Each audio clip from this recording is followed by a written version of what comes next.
Hello, I'm Professor Brian Boucher. Welcome back.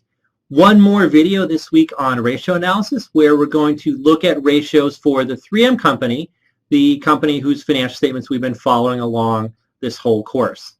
Let's get to it.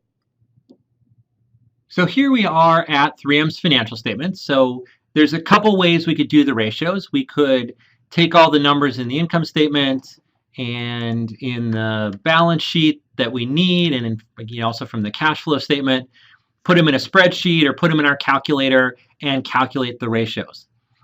A second way we could do it is try to look the ratios up on the internet. Why don't we do the second? Before we jump onto the internet to pull off the ratios, quick warning, there's a lot of bad stuff on the internet. Hopefully you're not thinking this course is one of those things. But one advantage of doing the ratios yourself is you would know exactly how they're defined. But when you go on to the web and start to pull ratios, you don't know the qualifications or the care that went into calculating these ratios. So I would suggest trying to find a really trusted source and rely on it, and just don't get your ratios from anywhere.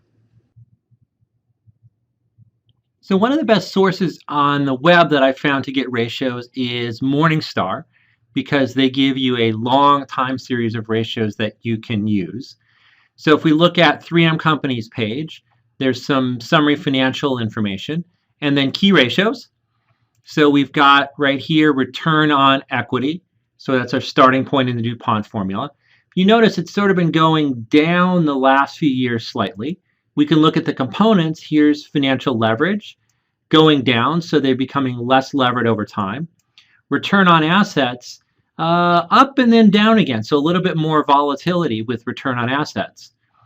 Then you can look at return on assets going into asset turnover, and what they call net margin percentage is what I call return on sales. It's the profitability.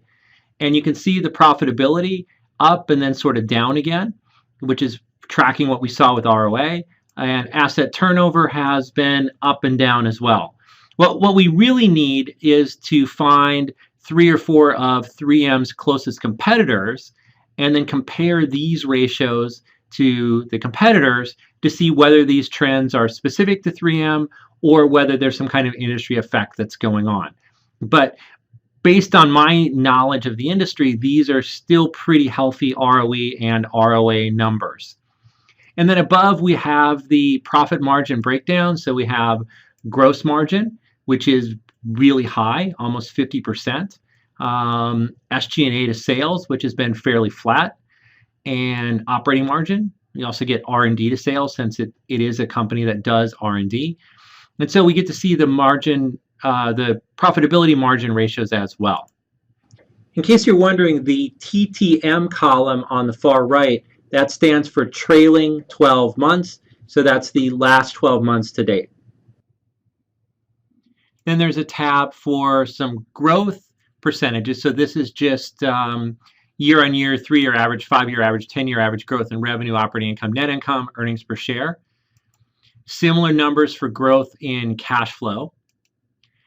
Financial health, this is essentially the common size balance sheet for 3M. And then down below, we have our old friends, the quick and current ratio.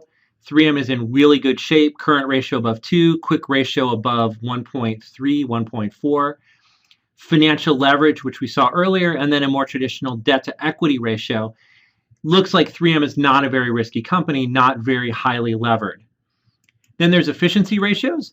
So here we have days sales outstanding, days inventory, and days payable. So we can see there's a slight downward trend in 3M's days sales outstanding. Their receivables or inventory turnover has been sort of steady between 75, 85 days, and their payables ratio similar. What they call cash conversion cycle is what I was calling the net trade cycle. So it's basically the number of days you'd have to borrow from a bank. And then if you want to look at the ratios the other way, they have receivables turnover, inventory turnover, fixed asset turnover, and asset turnover. And then one more thing to show you is Morningstar has an extensive glossary.